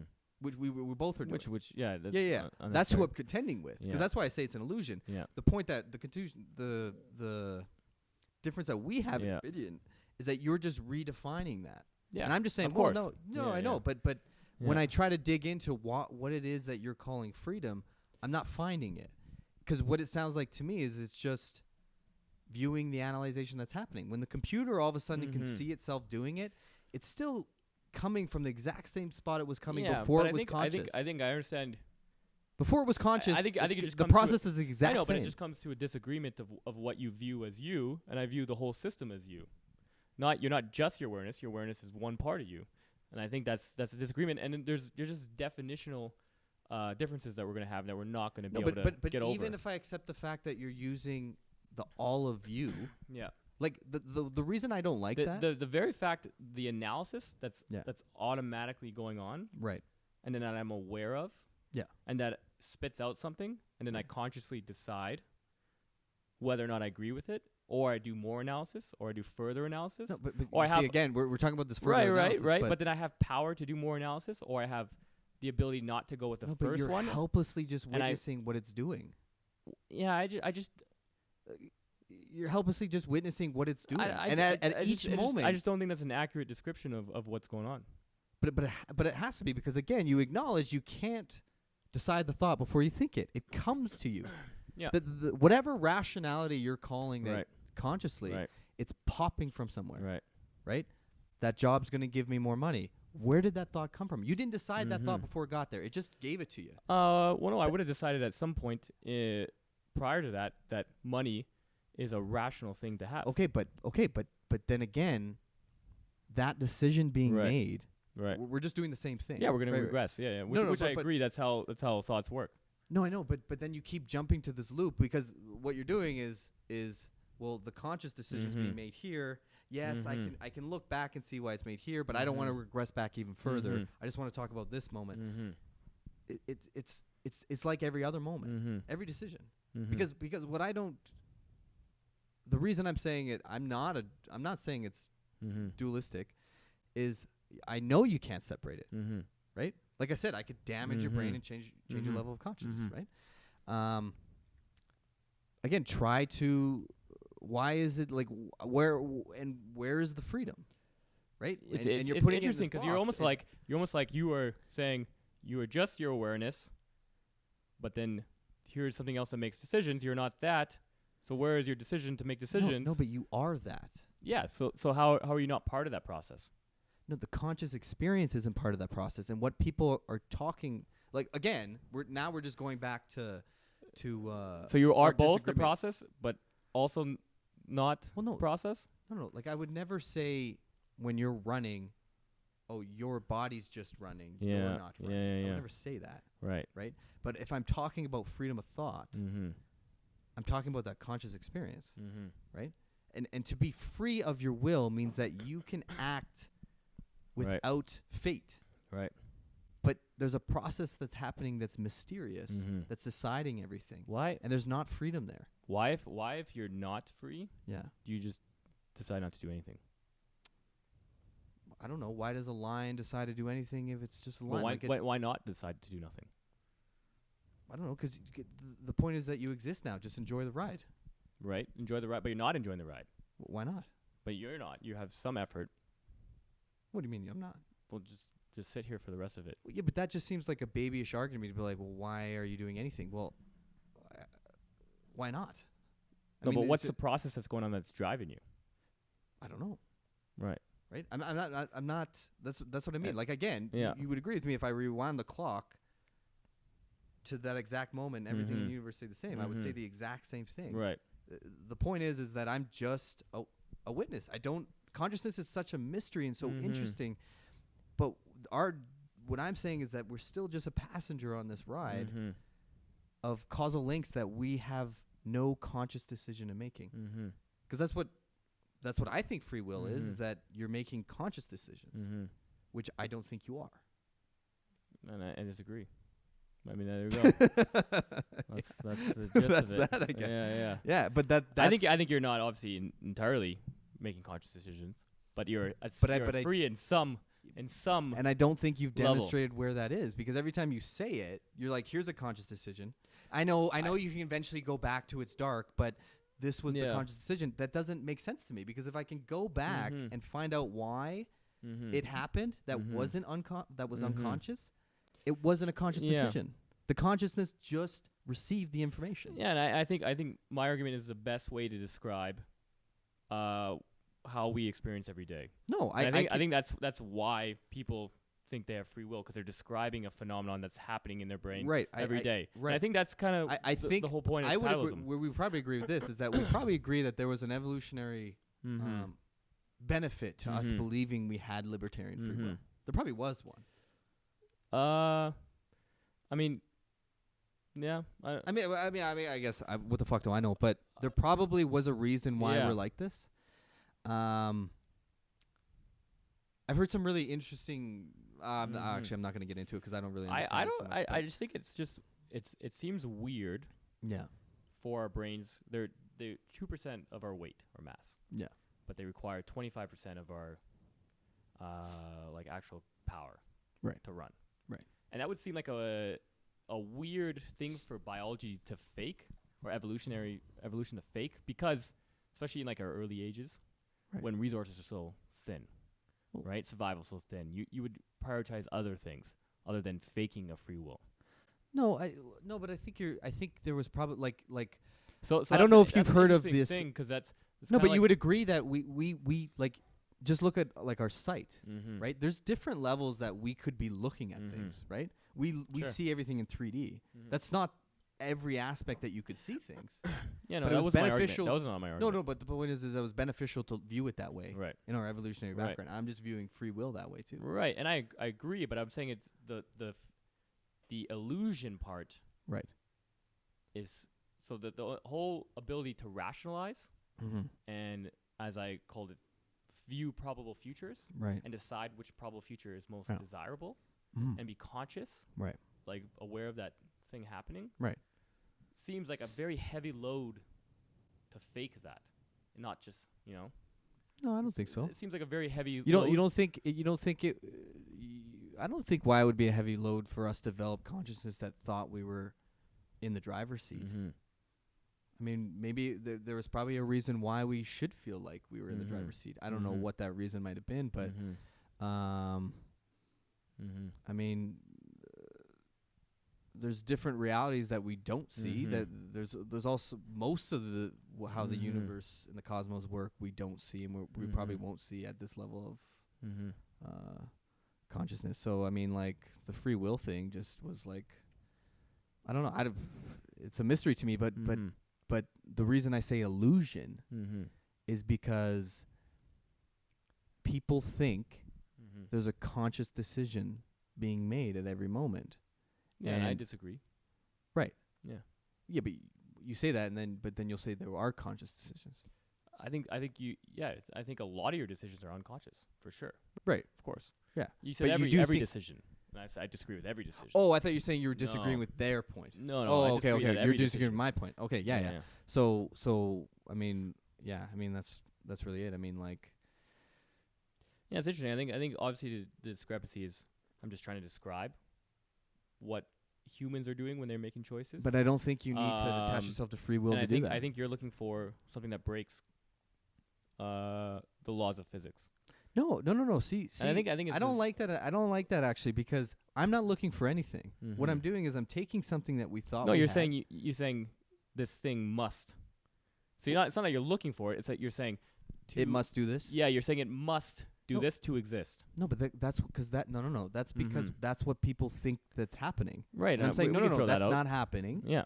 Free will is an illusion. Right. That's literally what free will Yeah, means. and you're is that saying doing- for any type of freedom to exist, any Right. type, Right. it must break the causal laws of physics. That's generally your argument. Yeah, it must for Sure. anything to exist. And I'm saying all I'm trying to do Yeah. is describe how humans make choices about the future. Yeah, but I can do I can Mhm. I can do that too, and Right. not say that we have free will. So like what my point is we can do that exact same Mhm. thing, and I don't know why it is that you want to attach yourself by redefining what I free think means. I think the and- reason I want to describe it is because I can recognize that people have more power. People are stronger. People are better at it, and you can improve it in yourself. And I want to describe what's happening there. How do people actually prove their ability to self-reflect and improve. See, I disagree. I think there's moral implications to thinking that people have free will. Mm-hmm. I think it's easier to say, you know what? You're a wet robot. Mm-hmm. We can put yourself in Mhm. situations that can actually better yourself rather than just thinking you're just this conscious being there. I think it's easier to do it that way. I think probably in both situations you can say you're a wet robot. No, but I think there's a bigger downfall Yeah. by saying free will does exist. No, because you have to have you culpability. have a higher. I think because you also have to have culpability. But I don't think but at what level do you think somebody has to have culpability? Like the justice system. That they can ethically, or they can imagine the future probabilities of their actions and the consequences of their actions, and what are the ethical implications of let's those take actions. the worst person in the world, right? Hitler, right? One of the worst people in the world. Well, I think he's culpable for all of his decisions, right? So it's interesting because I don't know Hitler. So I clearly would agree that there are some people who are not culpable. Clearly. Okay. Yeah, you can think of very easy examples. Let's use a generic one. Yeah. Somebody you're saying Hitler is culpable. very may have one. I know he had a drug addiction. Okay. That was incredible. So So it's kind of like don't take Right, the right, worst right, right. person because those people would be very clearly okay. So something wrong with them. somebody who Where they like psychopaths have developed no ability to think in someone else's shoes. Right. Like right. they can't. But Yeah. yeah. Right. But so they're clearly damaged in some way. right. But I think at if we had a full understanding of the Mhm. brain, we would be able to see why every single person makes a decision. That's my point. Yeah, and I don't. Right? know- Like psychopath is one level that we understand. I think Mhm. at some point, if we understand the brain enough, we could actually open somebody's brain and look at why every single decision was made. Because it's just a process of information. Yeah. I And don't know if you would be able to that's do the that. fact, well, I know we can't now, but at some Mhm. point, but the point is if we took somebody who you're saying is culpable Mhm, for their mhm, decisions, Mhm. and I can give them a pill Mhm. that alters their state of mind, Mhm. right? Mhm. Say, I don't know. Well, I guess you don't want to use somebody as an example. Saddam Hussein. I guess you don't want to use somebody as an example because you don't know them enough. That's the point. Yeah, it's But tough. my point is that you can take somebody who did the worst shit in the world, Mm-hmm. and if you can give them a pill Yeah. that'll make them regret everything they did and Right. alter that, Right. that's what you would want to do. Interesting. I think I would agree with you there. That I think But there's then a where's certain the culpability? because I then? think there's a certain limit, right? There's a certain bar in anything. Right. Like past this bar, Right. you don't have maybe a fully functioning ethical understanding or Sure. like emotive capacity to put Sure. yourself in someone's Sure. shoes. And I think it's a bar. If you're, I was actually thinking about this Right. today. Right. What's that movie? They do it. The Tom Cruise, Minority one? Report. Oh, Minority Report. Where they can see it before it happens. Yeah. But something like that, where like, okay, someone's gonna murder a bunch of people. Do you give them a pill? Of course, you give them a pill. They're falling outside of this like ethical or mental barrier. But I think most people are in that barrier, Right. so that you wouldn't. They just fall within that acceptable range of. So you're saying that if capacities. somebody fell in that middle where most Yeah. people are, and then they did something wrong, Mm-hmm. you're saying, well, there's not a malfunction there. That's a conscious Mhm. decision they're making. No, You're saying that we couldn't. no, alter it? because it happens actually often. Right. Where someone is in this range, Yeah. and then they have a emotional or psychological reaction to something that Right. isn't out of their control. That So- not out of their control. Yeah. Like. So, like a drug experience or like a fit of passion, like someone cheats on them, and the brain malfunctions at that point. Right, but that's not. They're not consciously culpable for that. No, I think there's actually a legal definition for passion. Yeah. No, okay, but my point is that is there anybody that you would keep in and jail? there's insanity for drugs. No, but take whatever person you want. If we Mhm. can give them a pill that'll fix it, Mm-hmm. that's what we would want to do. We wouldn't want to keep them in there for vengeance and say that they're Yeah, I responsible. would agree. I think Right, of but then where? rehabilitation, Okay, yeah. so then where's the culpability then? Where are you saying that somebody's culpable? Rather than Mhm. what we have to do to keep society safe, I'm talking about why is somebody culpable if I can literally take any single person. It's a good thought experiment. I would think. Are you asking? So someone was within that normal acceptable range, but they went like stealing stuff from people. Would you give them a pill? Is that what you're saying? Anything, Better question? any reason you said it, and then you can give them something that will make them regret what they did Mm-hmm. and changed their brain state, Yeah. that you would keep in jail just because they were culpable of it. No, I think I would let them out. I don't know if Right, that's, so they're not yeah. ultimately culpable for it. If I can just do something that alters them, how are they ultimately culpable for that? Yeah, it's a good question. I think I don't think it's that relevant to free will, but I think it is an interesting question. Well, it is, but that's why I think it is relevant to free will, because if we ultimately we're looking people being culpable for their actions, but we know that they're actually not. Right. This is the point. Yeah, but I disagree that they're not. So I'm trying to think of like Okay, but what then give level me of acceptableness Yeah. would I give them? And I think there is a range. There's a range they of would- somebody you'd keep in there just because. I think so. Do you- And I think maybe. But it I'm trying to give the ethical implications. Yeah. Because it's still changing the brain. I think it's kind of like castration for pedophiles. You would still have to. They would have to accept, and then I think you would lose some of that ethical implications. They could accept to take this pill and they get released, or they can do their due process and stay in. I think that's what I would set up, that kind of system. I wouldn't just give them the pill or force them the pill, the same way you wouldn't force castration on pedophiles. Okay, so that's very interesting to me. So yeah. you don't think it'd be you would set better? up You don't think it'd be better for them to force the pill? I don't think, because I think people are conscious agents of their own actions. Okay, I well, think yeah. they But they get can't the be. choice. But they can't be if you can just alter it by a pill. No, they can, because I think that doesn't affect me, because I'm a determinist. So I also agree in determinism, and I believe your brain is your actions. So that doesn't really affect me. But I'm just saying of the ethical implications. I think you would just ask them if you But give the them an ethical option. implication, the reason you're doing that is probably for societal reasons. Yeah. Take that out, because obviously we have to do whatever. Like no, if, you if can't it's take that out. benefit, if it's I don't see why you beneficial- would take that out, or why you can, or why you could. Well, no, because I'm looking at society as a whole. no, because what I'm saying is that Mhm. individual being culpable for what they did, Mm-hmm. right? Not They how I punish them, Um, how that affects no, society. they're That's a different question. No, to they're me. culpable. They're culpable. Yeah.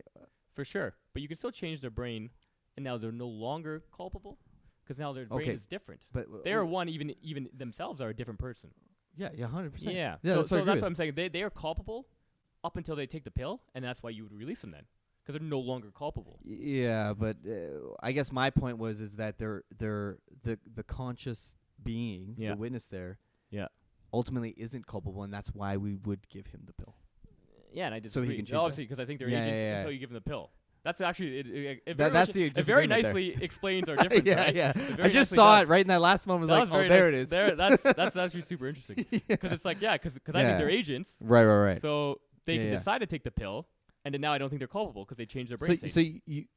So I you're- think that's actually because Okay. they made a decision okay. and they so- weighed it so this themselves. actually brings up another point then. Yeah, okay, yeah. so if somebody was just brain, Yeah. like let's just say they weren't conscious, it was a Mhm. robot. Mm-hmm. Are they culpable for anything? Mm. If No, we 'cause made a robot that was like us, that wasn't conscious. Yeah. Well, um, one I think literally cannot tell if someone's conscious, so you could never know. I know. Okay, but you. Yeah, the yeah, but point I'm gonna going- okay, honor okay, your okay, question. Yeah. But I think consciousness does imply, because I think that's a very important thing, and I think that's almost what distinguishes us. The consciousness itself, I think, is what distinguishes us Right. as humans. Right. Because I think there is some feedback loop. Okay, so I got a point here. So that's Yeah. why I want. So you wouldn't say the robot's culpable. I don't think so. No. Okay. So that would be my point. Yeah. Because you agree. Now, what does it mean to be culpable? Okay. Yeah. Now you get into an interesting thing No, where no, it's no, like no, they hold on. are they are Yeah, the I know you know where I'm gonna go with this. right. Right. I think you know where I'm gonna go. Well, no, I just Because what I did was through my own free will is I analyzed the question further. Because now I know you know where I'm gonna go with this, and Yeah, this yeah. might get to what my Sure. point in for the Sure, last sure, hour is sure, gonna sure. be. If you agree Yeah. that the robot isn't culpable, Mm-hmm. right? Mm-hmm. Because you're just saying because it's not conscious. Yeah. As soon as I enter consciousness there, Mm-hmm. because where I'm disconnecting from you is the fact, the processing, the Sure. process that happens Sure. is the same if it was conscious or not. Well, the so what's conscious interesting- is just witnessing it. Well, to have my argument, Right. I would have to say once you add consciousness, Right. there's a reflective view Right. of that, and it's very interesting. Yeah, it would become I a different almost- thing. I almost would say Yeah. like This is a very interesting argument that I just thought. Like when you put certain particles together, Yeah. you get consciousness, but separately, Right. they are not conscious. Right. But you put them together, Right. and somehow you Right. create this emergent property called consciousness. Right. But you. So the robot is with one property, Right. not culpable or conscious or does it have free will. Now you add the second property, Right. and you get this emergent property called consciousness and free will, Okay. Okay. So this which is very interesting. No. But I think that's the heart of it. No, but yeah, you're right. We should have went with the robot thing in the beginning. So my exact point would be is that that's the issue I have with using the term free will. Right. Because we're both determinists. Yeah. Right? Mm-hmm. Regardless if like as soon as you put consciousness in there, I'm acknowledging it's going to be a different person than the robot. Right. That's fine. Right. So there's going to be a different level. Its neurons will literally be different. Yes, it'll be different. Yeah. So but the process that happens is going to be the exact same in decisions being made. Now there's a viewer of it. No, that's why I disagree. I'm saying No, but you're a determinist. No. You can't be a determinist and disagree with that. Right, but I'm saying by adding consciousness, you would have to inherently change the processing of that being, and it would change the way the decision is made. It would have to. No, you would have to change. No, because consciousness originates in a brain state. Sure. Right? Yeah. So it originates in matter. Yeah. So you would have to change. No, it's the literally robot. going to be a different person. Yeah, it's got a different brain state, so its decision making would be different. The decision making. Okay, so that's where we're going to disagree. Yeah, I know that. I knew that's where we're going to disagree. Yeah. Because I'm saying there's a reflective thing. Right. There is a reflective. And that's why I made a really good word. Yeah, reflective. Yeah. There is a reflective. Yeah. But that's all it is. Yeah. It's just reflecting. Right. That's reflexive. Yeah, but that's not all reflective. It's doing. Reflexive. Oh, okay. With an X. I heard it differently. Then. I was going to say, damn it, that's perfect. Yeah, not reflective. Okay. Yeah. I was like, what do you mean it's perfect? What's going on? The process that happens when the decision is being made to me is the same. Yeah. But now there's a viewer there. I think you can see that the brain states would be different, and it would change how that process is made, how that decision is made. No. I think actually that proves my point. No, it doesn't. It would have to be a little bit different. No. Because the will is still there. No, because now it would have an awareness of its decision making, and it would naturally change everything. No, yeah, it would see. No. Yeah. No, that might. No, hold on. Yeah. Because I'm going to slightly agree with you. You know what's a very interesting how you can actually tell if there's free will. What's that? Which is so cool that I just thought of. You could give. Yeah. So. Yeah. Oh no, you can't. You can't do that. It doesn't work. Oh damn! I wanted to just smash it. I know, but no. Because I was gonna say you can give a robot. Yeah. You can do the experiment. One with no consciousness. Right. And one with consciousness. Right. Now I'm not sure how you distinguish the two. So that's why I was like, oh no, you can't. Yeah, that's not gonna work. Yeah. Because they will be different robots. They will be but because the thing that acts conscious but isn't conscious, right, is exactly the same as something that's conscious. Yeah, you can't actually tell. Yeah, you can't tell. But my point is but that if you could narrow, so no, you may be able to do it because you could look if you could understand the processes in your brain so well, right, you could see that process is missing from one, right, and not missing the other, right. And I think you could discover how that's different, and I think you may be able to answer the question. Sure. Which is very interesting that I think there's some thought experiment or like some real experiment that you could do the answer. I would 100%. I 100% agree with you that as soon as you add consciousness to it, there's a different level there. Yeah. What I'm saying is what culpable is the conscious state itself. Yeah. The fact that it's there makes it different and probably rationalized differently, but. So it would make a different decision. No, yeah, it might make a different decision. Oh, no. Oh, what's that? What's that difference? No. But the fact that is that you're no. But the fact that you give it consciousness makes it different anyway. Right. So yeah. But what I'm saying is the consciousness. No. Your whole entire argument was that it would never make a different decision. No. It's not. You retracted that argument. No, that's not my entire argument. No, of the robot. No. Because I'm agreeing that it would be different. Yeah. The process in which decisions are made are the same. The only difference. No, I think it would be. I think the process would have to change as well. No. See, that's where we're going to differ. Yeah. The consciousness is just viewing the process things happening. Yeah. It's a passenger on a plane. Is the point I was making. Right. Yes, giving it consciousness all of a sudden makes it a different thing. Just imagine, like, okay, you have a robot flying a plane, and it just goes. And then you put consciousness into it. And you're like, oh, I can make decisions and go around. Yeah, well, that's way different. No, because plants aren't conscious, and they planes. fucking function. Maybe the analogy doesn't work. No, planes work fine. The point of what the reason I used a plane is because I wanted to use a passenger. Right. Not So no. somebody- So I'll use a plane. So the 'Kay. robot without consciousness is like autopilot, That's exactly what I said. right? Yeah. But That's exactly what I said. Did I not say? Yeah, it? yeah, Oh, yeah. okay. but you add consciousness, Right. and it can override the Nah. autopilot. See. Did you not listen to my analogy? God damn it! This is literally what I said. Mhm. I said every living organism is Mhm. like a plane. Yeah. That's on autopilot. Yeah. We call the autopilot Sure. wheel.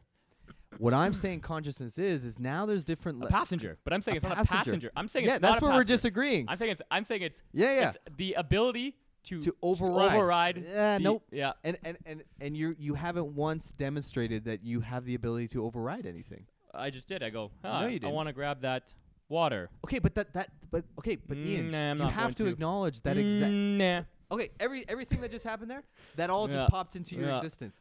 No, Everything. because I actually had a pre-rationalization, Okay, but which the was pre- that I want to prove you wrong. But Ian, the pre-rationalization was a thought that popped in your head Yeah, at that moment. yeah. You didn't decide it Yeah. before it got But there. I decided That's it. the I was like, this point. would be a good analogy to make fun of Tyler. But you have no. Yeah, but you. I'm gonna again, I everything analyze is just that. Popping to existence. I analyze that and go, that Okay. would be a good decision.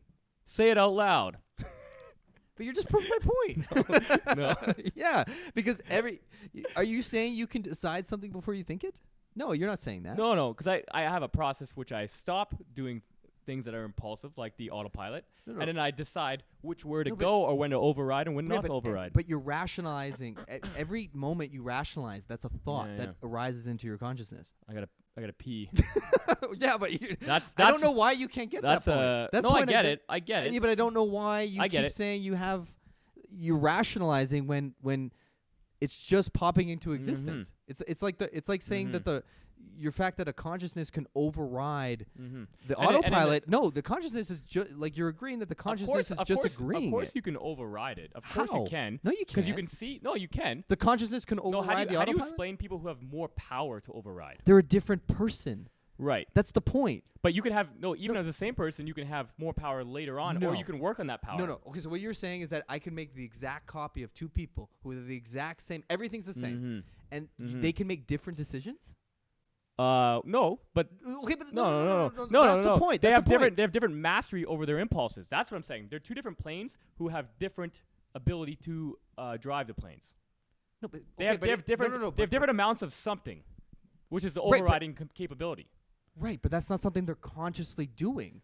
Well, that's Your ability to do something. Your willpower for anything. But I think you're not I think we're accounting- just getting into the definitional disagreement where I'm explaining what that power to override your impulses is, Right.